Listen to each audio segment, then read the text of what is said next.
Grandes personajes de la cultura del estado de Nuevo León han escrito sobre Alfonso Reyes.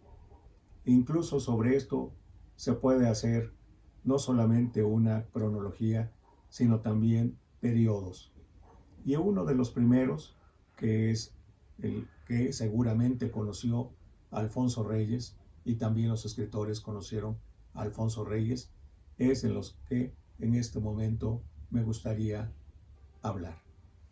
¿Qué dijeron estos personajes de la cultura de ese estado que se interesaron por Alfonso Reyes? Pues he escogido a algunas páginas que pueden ser de interés y que además nos pueden dar una idea por qué justamente se fijaban en el escritor que nació en la ciudad de Monterrey. Uno de estos primeros escritores es José Alvarado. Escribió un texto que se llama Alfonso Reyes en persona, y tal parece que la intención sería justamente decirnos cuáles son las características, las cualidades que tiene Reyes. Y así empezó Alvarado su texto. ¿De dónde habrán sacado algunos distraídos tapires que Alfonso Reyes se fugó de México para refugiarse en Grecia?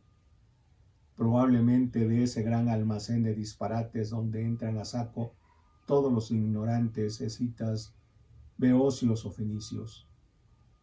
Porque sucede que Alfonso Reyes ha escrito más libros sobre México que los que han proyectado más de uno entre quienes pretenden limitar lo mexicano al accidente inmediato. Y también ha escrito más sobre España que muchos de los hispanistas profesionales. Pero, mas he aquí lo importante. Gracias a su obra, el cielo de Grecia ha sido visto por ojos mexicanos, y en las pupilas de Ifigenia se descubren fulgores de jade y estrías de obsidiana. Después de Alfonso Reyes existe la imagen mexicana de Grecia, y los mexicanos pueden encontrar gérmenes remotos de su ser en la substancia de aquellos que tentaron todos los pasos del mar. ¿Queréis mayor presencia en México de un humanista a quien la vida llevó por todos los rumbos, ciegos rastreadores de una serpiente negra? Y en el siguiente texto de Alvarado hay una intención también muy parecida a esto, y dice en signos de interrogación: ¿existe Alfonso Reyes? Y uno se preguntaría, ¿de verdad existió? Pues veamos lo que nos dice Alvarado. Si no fuera por ciertas razones, sería posible la formulación de estas preguntas: ¿existe Alfonso Reyes? ¿No será por ventura el mito inventado en una conspiración de humanistas fundadores de una religión de la curiosidad? Porque Alfonso Reyes está en todas partes.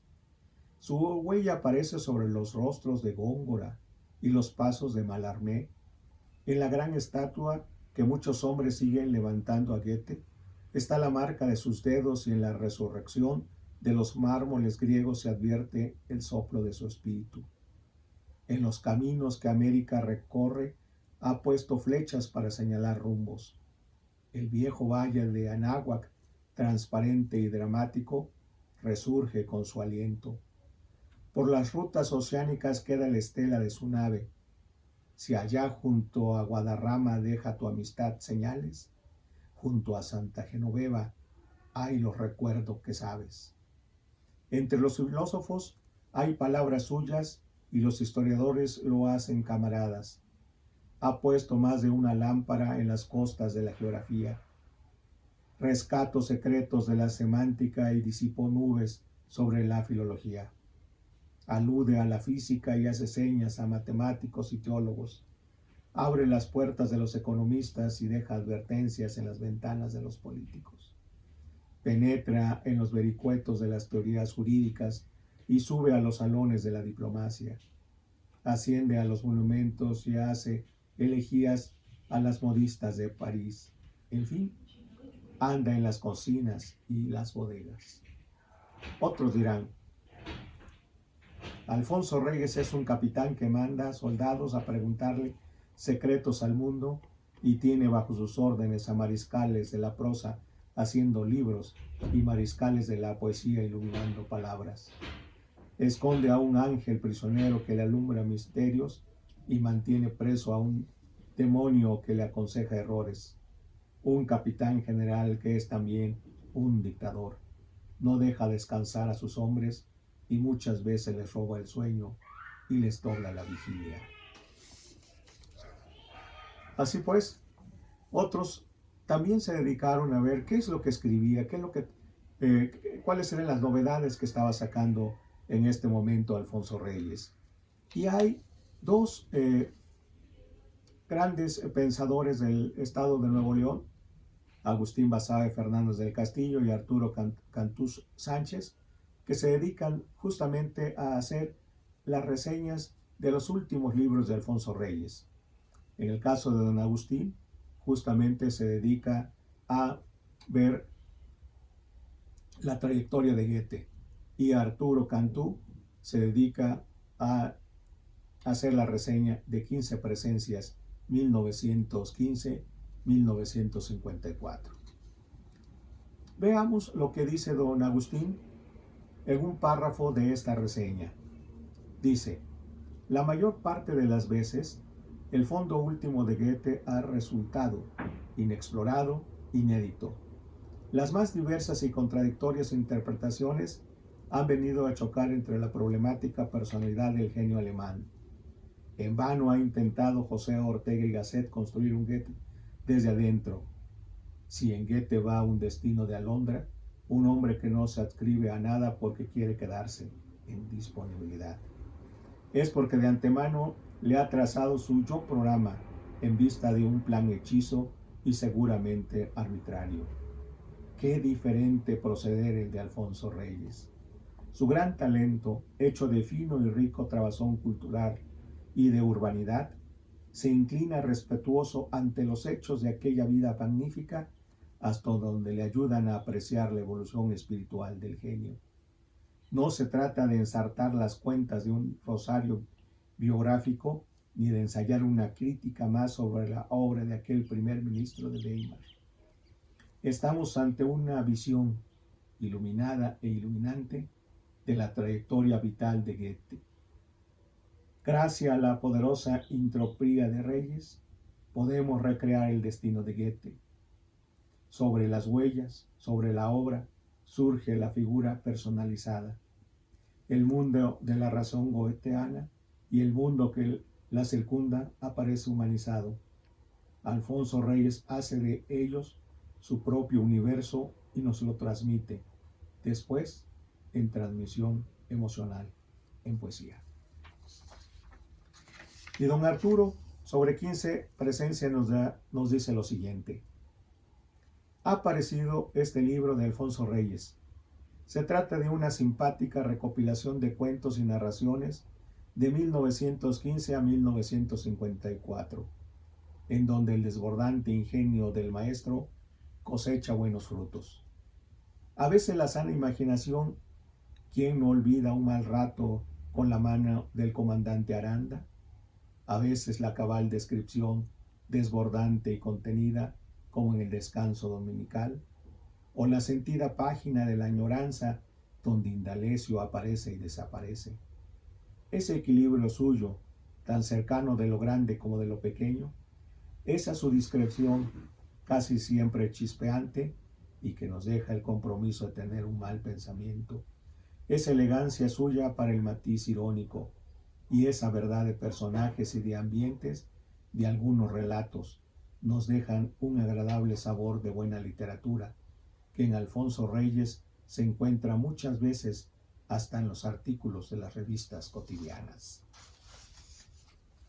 Otro gran estudioso de la obra de Alfonso Reyes es indudablemente don Alfonso Rangel Guerra, quien no hace mucho recibió el Premio Internacional Alfonso Reyes.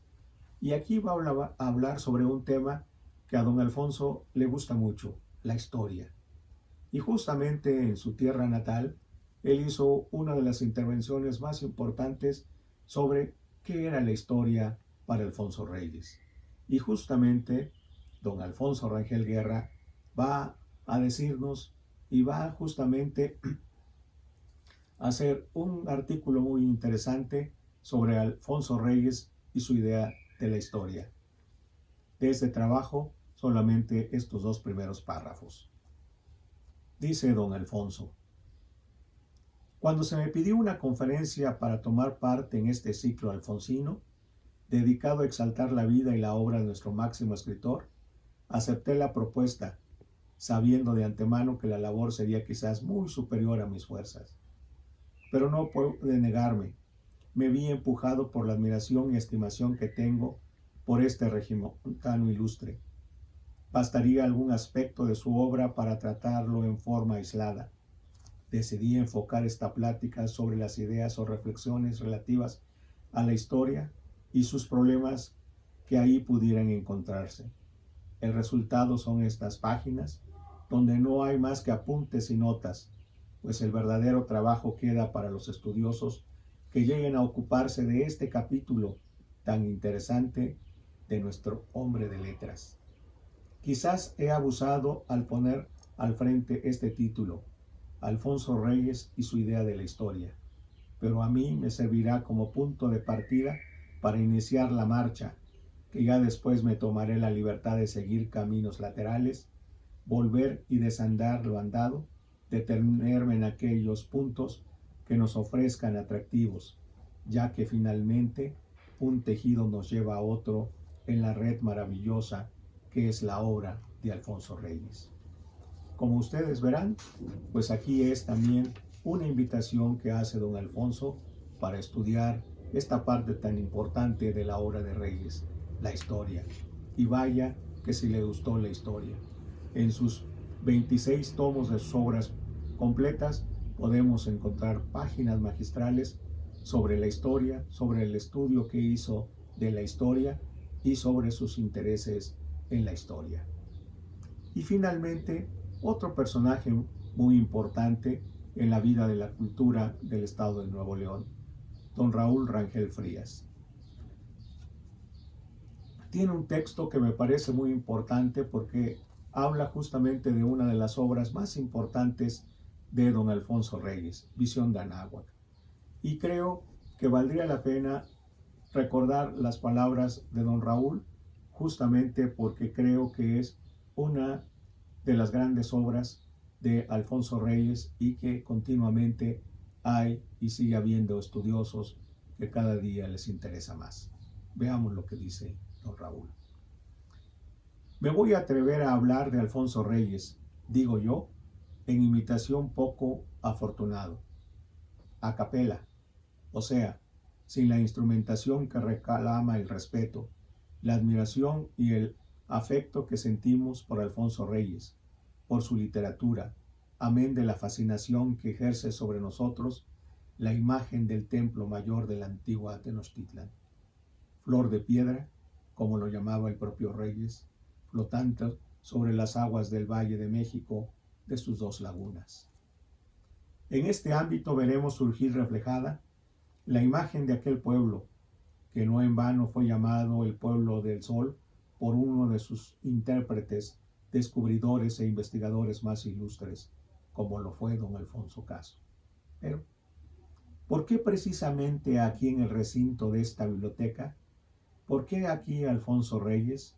Bueno, la respuesta tal vez tendría que esperar a la evocación que procuraré hacer de lo más breve, para los efectos de una audiencia que no viene a escuchar grandes explicaciones, sino tan solo el acto previo de la contemplación de una maravillosa muestra que nos han traído nuestros amigos del Instituto y del Museo Nacional de Arte Prehispánico de México.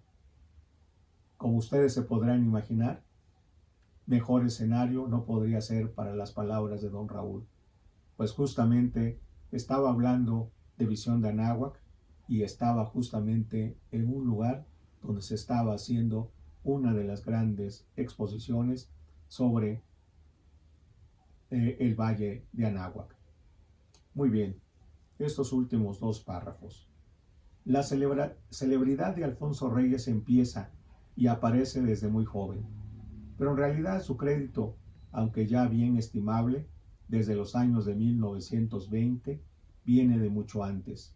Cuestiones estéticas es la obra de su adolescencia. Otros libros lo ubicarán sucesivamente en Madrid hasta su traslado a París, 1915-1929, pero han tenido principio en anteriores días, cuando se produjo aquella tragedia frente al Palacio Nacional y luego extendida en sus efectos a todo México. Fueron días de terror y sangre los de la decena trágica a partir del 9 de febrero de 1913. Está fechada Visión de Anáhuac en el año de 1915 y para entonces han sucedido también otros graves acontecimientos del mundo. El corazón del poeta sufre el año de 1913 en que cayó su pedestal, aquella torre de hombre que fue su padre, el general Bernardo Reyes, y que sucede en las escenas del estrujante drama de la Revolución Mexicana, aquel espanto social.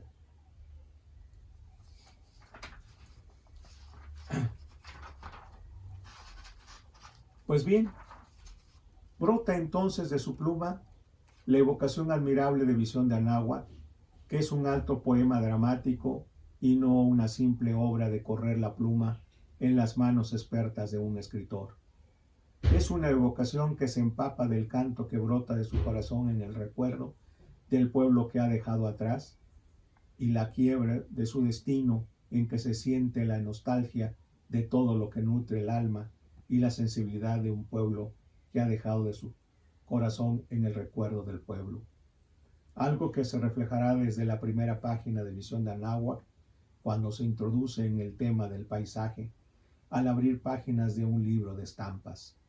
Aquellas bellas láminas de una obra del Renacimiento, ilustre etapa de la historia cultural. Al modo socrático de la sabiduría, obras del siglo XVI, ese libro del italiano de Ramusio sobre viajes y navegaciones, con asombrosas noticias de nuevas y diferentes hombres, plantas y animales. Muchas gracias.